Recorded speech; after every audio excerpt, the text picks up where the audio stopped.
Dorothy and Edna, two senior widows, are talking. Dorothy: that nice George Johnson asked me out for a date. I know you went out with him last week, and I wanted to talk with you about him before I give him my answer. Edna: well, I'll tell you, he shows up at my apartment punctually at 7 p.m., dressed like such a gentleman in a fine suit, and he brings me such beautiful flowers. Then he takes me downstairs. And what's there but a luxury car, a limousine, uniformed chauffeur and all. Then he takes me out for dinner. A marvelous dinner, lobster, champagne, dessert, and after dinner drinks. Then we go see a show. Let me tell you, Dorothy, I enjoyed it so much. So then we are coming back to my apartment, and he turns into an animal. Completely crazy. He tears off my expensive new dress and has his way with me 2 times. Dorothy: goodness gracious, so you are telling me I shouldn't go out with him? Edna: no, no, no. I'm just saying, wear an old dress. Thomas is 32 years old and still single. One day, his friend asked, "Why aren't you married yet? Can't you find a woman who'd make a great wife?" Thomas sighed and said, "Actually, I've met plenty of amazing women, but every time I bring one home, my mother doesn't like her." His friend thought for a moment, then said, "Simple solution. Just find someone exactly like your mom." Fast forward a few months. They bump into each other again. "So, did you take my advice? Did your mom like her?" Thomas nodded slowly. "Yes, she loved her. She said she was just like her." The friend smiled. "So what's the problem?" Thomas groaned. "Now my dad doesn't like her." Billy Bob was walking down the street, and up pulls Bubba in a brand new pickup. Billy Bob asks Bubba where he got the new truck. "Well, I was at the dance on Saturday night, and this really good-looking girl started and tell me about her brand new pickup and asked me if I wanted to go for a ride in it. I told her I would. We went out of town on the highway, and then she pulled off on a dirt road, and then she pulled off into the woods. She got out of the truck and took off all her clothes and said, 'Bubba, you can have anything you want.' Billy Bob said, 'That was really smart of you, Bubba, because those clothes never would have fit you.' 4 nuns died and went to heaven. St. Peter was there to greet them at the pearly gates. He looks at the 4 nuns and says, 'All right, sisters, I need you to line up and confess a sin to me before I can let you into heaven.' As the 4 ladies begin to form a line, St. Peter begins, 'No one, what sin has thou committed?' No one says, 'St. Peter, I once saw a man's penis.' St. Peter responds, 'All right, go over to my bowl of holy water and wash your eyes out, and then I can grant your entry into heaven.' St. Peter continues, 'No 2, what sin has thou committed?' No 2 steps forward and says, 'St. Peter, I once touched a man's penis.' St. Peter quickly responds, 'Oh no, all right, sister, head on over to my bowl of holy water and wash your hands. Then I can grant your entry into heaven.' Now, just as St. Peter begins to ask No 3 about her sin, No 4 quickly cuts the line and jumps in front of her. Confused, St. Peter asks, 'No 4, why on earth have you just cut in front of your fellow sister? That is not acceptable.' 'You will have to.' And before he can even finish, No 4 blurts out, 'Please, Peter, please, you must let me wash out my mouth with that water before she sits in it.' Little Johnny comes home from school with a note from his teacher saying, 'Johnny seems to be having some difficulty with the difference between boys and girls. Could you please sit down and have a talk with Johnny about this?' His mom takes him by the hand and leads him upstairs to her bedroom. She tells Johnny, 'First, I want you to help me take off my jacket.' Johnny removes the jacket. She then says, 'Now, take off my skirt.' Johnny removes the skirt. 'Now, take off my top layer,' she says. Johnny takes it off. Finally, she says, 'Now, Johnny, please take off my last layer.' Johnny removes it, and then his mom looks at him and says, Johnny, please don't wear my clothes to school anymore. An old man is on his deathbed and calls all his family and the priest. He says to his first son, I want you to have all the property in the north of the town. I have 16 houses there. He says to his second son, I want you to have all my commercial property, 8 businesses. He says to his third son, I want you to have the houses in the southern district. There are only 4, but they are expensive and lucrative. The old man passes away, and the priest says, That is unbelievable. He must have been incredibly wealthy. The old man's widow laughs and says, He was a window cleaner. So little Timmy is at the circus with his mom and dad, wide-eyed and amazed by everything. Then the elephants come out. Timmy leans over to his mom and asks, Mom, what's that thing hanging down from under the elephant? Mom, clearly flustered, that's nothing, sweetie. Just ignore it. But Timmy isn't letting this mystery go. He turns to his dad. Dad, what's that thing hanging underneath the elephant? Dad, without missing a beat, says, That's the elephant's penis, son. Timmy frowns and says, But Mom said it was nothing. Dad grins and replies, I know, son. I've really spoiled that woman. A chicken farmer walked into a local bar, sat down next to a woman and ordered a glass of champagne. The woman perks up and says, How about that? I just ordered a glass of champagne too. What a coincidence, he said. This is a special day for me. I'm celebrating. This is a special day for me too, and I'm also celebrating, says the woman. What a coincidence, says the man. As they clinked glasses, he asked, What are you celebrating? My husband and I have been trying to have a child, and today my gynecologist told me I'm pregnant. What a coincidence, says the man. I'm a chicken farmer.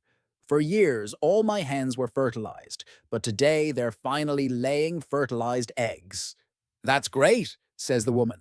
How did your chickens become fertilized? I switched he replied. She smiled and said, What a coincidence. A worried housewife sprang to the telephone when it rang and listened with relief to the kindly voice in her ear. How are you, darling? She said. What kind of a day are you having? Oh, mother, said the woman on the phone, breaking into bitter tears. I've had such a bad day. The baby won't eat, and the washing machine broke down. I haven't had a chance to go shopping, and besides, I've just sprained my ankle, and I have to hobble around. On top of that, the house is a mess, and I'm supposed to have 2 couples to dinner tonight. The mother was shocked and was at once all sympathy. Oh, darling, she said, sit down, relax and close your eyes.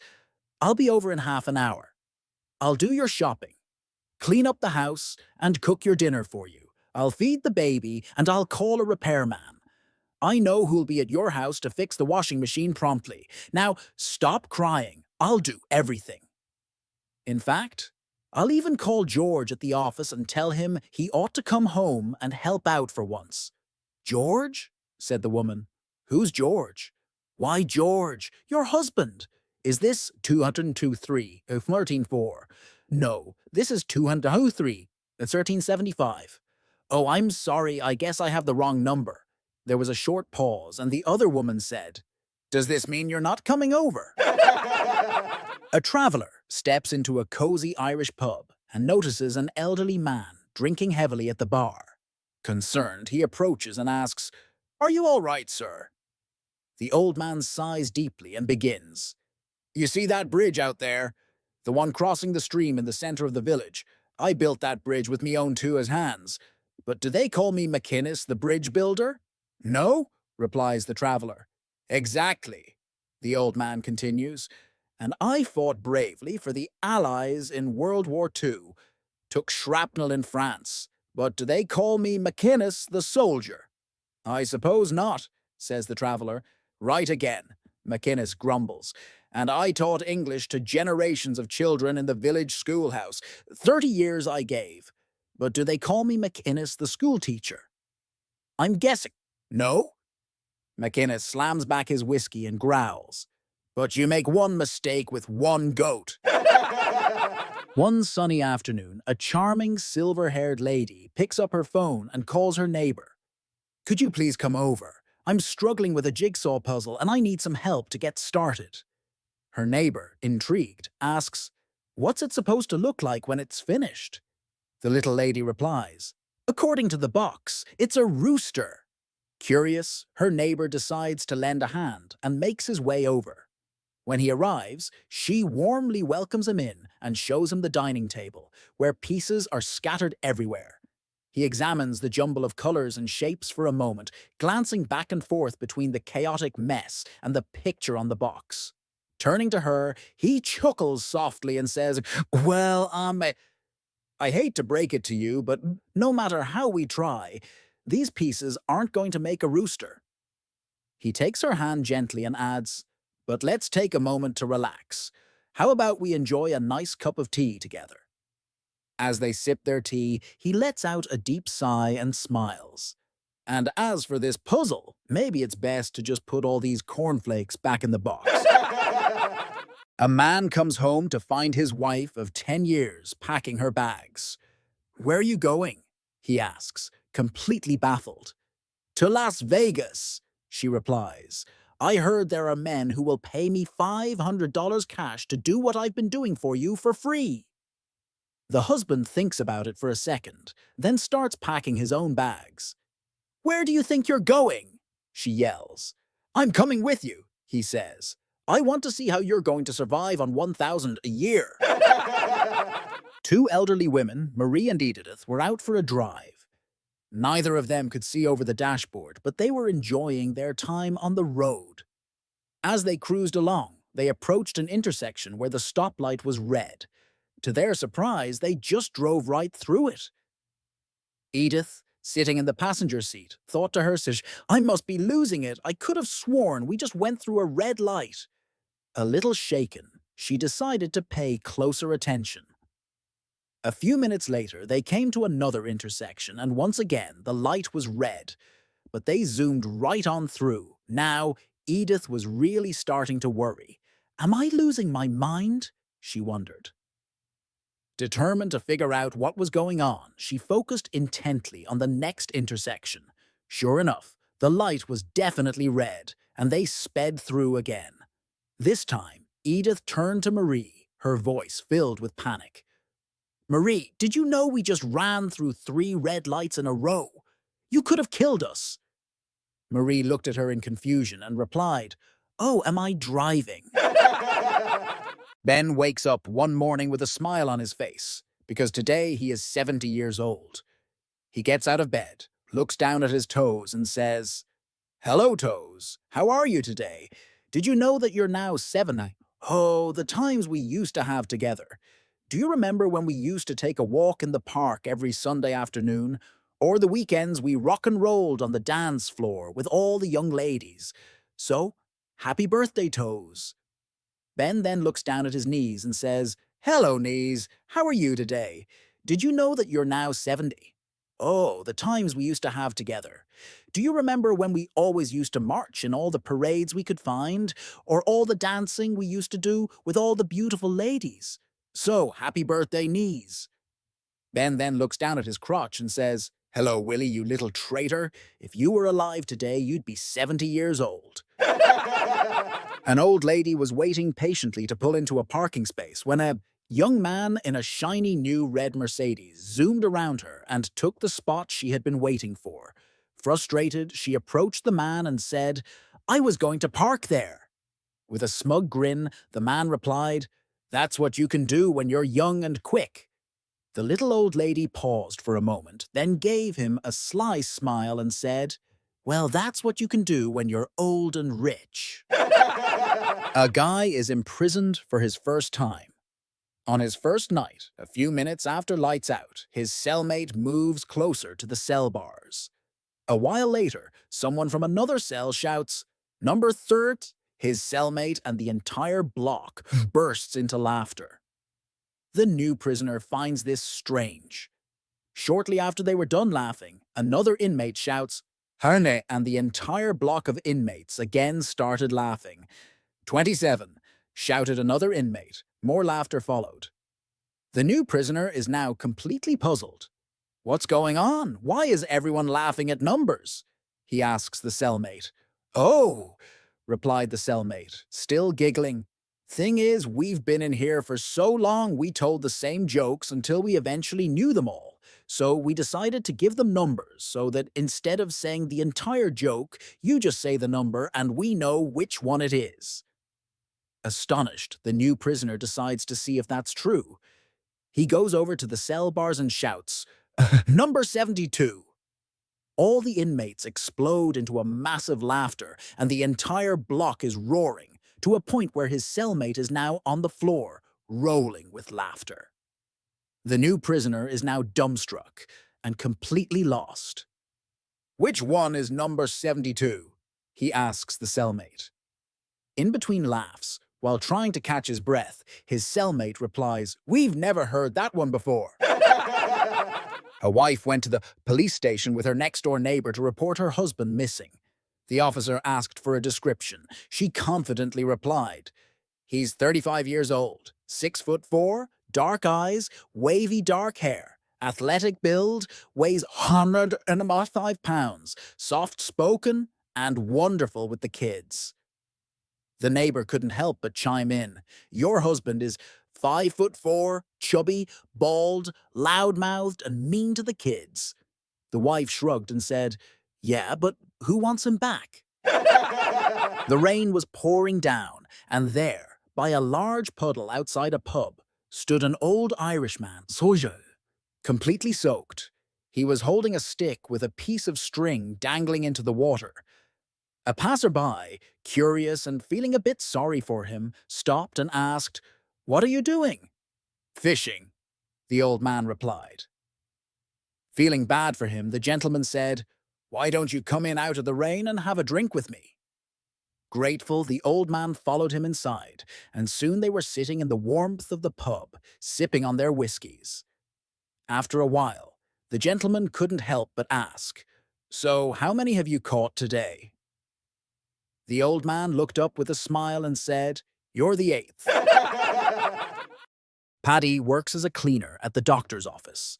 One afternoon, the doctor approaches him and says, Paddy, keep an eye out for any patients who might arrive. You can leave at 6 as usual. I need to head out for an emergency. The next morning, the doctor asks Paddy how everything went. Paddy replies, Well, 3 patients came in. The first one had a cough, so I gave him some cough syrup. The doctor nods in approval. Good, good. And what about the next one? Paddy continues. The second patient said he was allergic to grass, so I gave him an antihistamine. The doctor nods again. And the last one? Paddy grins and says, The last one was a woman. She walked in, took off all her clothes, climbed onto the examination table, and said she hadn't seen a man in over 3 years. Good heavens, the doctor exclaims. What did you do? Paddy smirks and replies, Well, I did what any man would do. I put eye drops in her eyes. One day, while walking down the street, a high-ranking politician is tragically struck by a truck and dies. His soul ascends to heaven, where he is greeted by St. Peter at the pearly gates. Welcome to heaven, St. Peter says warmly, but we've run into a bit of a situation. You see, we don't often get high-ranking officials up here, so we're not entirely sure what to do with you. The politician, confident and eager, responds, No worries, just let me in. St. Peter shakes his head, smiling politely. I'd love to, but there's a procedure we have to follow. Here's the deal. You'll spend 1 day in hell and 1 day in heaven. After that, you get to choose where you'll spend eternity. The politician protests, I've already made up my mind. I want to be in heaven. I'm afraid it's not that simple, replies St. Peter. Rules are rules. With that, St. Peter leads him to an elevator that descends down, down, down, until it finally opens into hell. To the politician's surprise, hell isn't what he expected.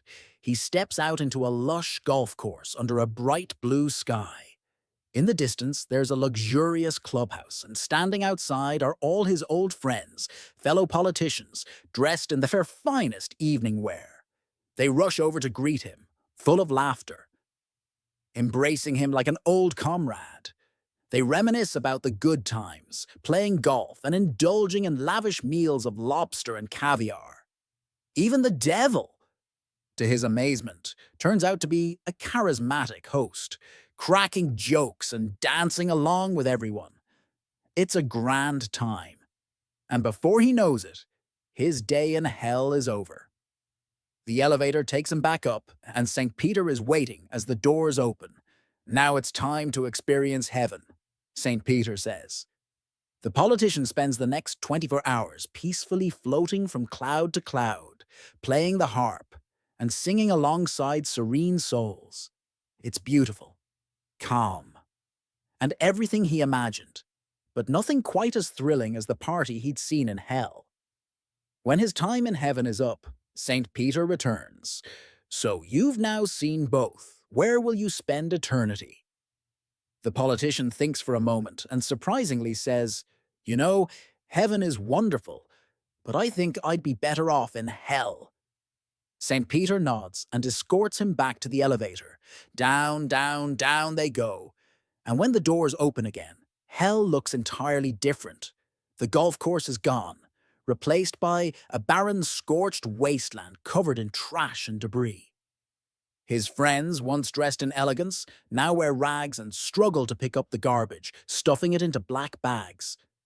Confused and panicked, the politician stumbles over to the devil, who's standing nearby, watching with a smirk. "I don't understand," the politician stammers. "Yesterday there was a golf course, fine food, and we were all having a great time. Now it's nothing but garbage and everyone looks miserable. What happened?" The devil grins, patting him on the back. "Ah, yes. Yesterday we were campaigning. Today you voted for us. See less."